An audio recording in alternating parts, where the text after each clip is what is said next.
Hi everyone, welcome back to Geardo. How to boot Amazon Fire HD10 2019 tablet in recovery mode. First, turn off the tablet.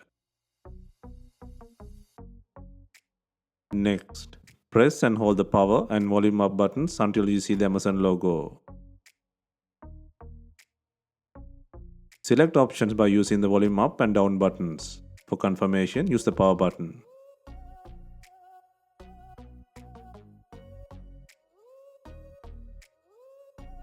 To exit, select the reboot system now.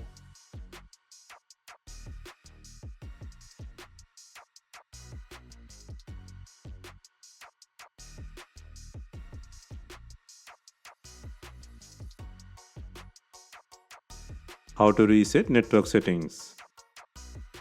First, navigate to Settings app.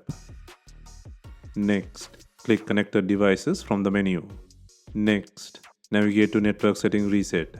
Press Reset Settings. Again, click Reset Settings to confirm the action. Please note all your saved network settings will wipe out. After a few seconds, a message will prompt that the network settings has been reset.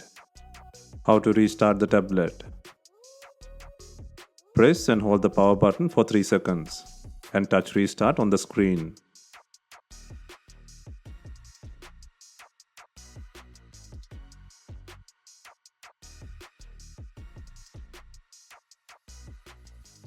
Thanks for watching and click the subscribe button for more tips and tricks.